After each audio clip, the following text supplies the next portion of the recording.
Hey, Tori Boys here, and today I'm going to show you how to make your pictures a better resolution.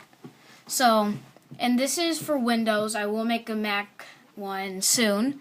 But first, what you need to do is open up your picture in Office Picture Manager, and then where is it? Gotta find it. Well, then you want to go to Resize, right there. There it is. So now that we're on Resize, you want to give it a new height. So mine just started at 648 by 480.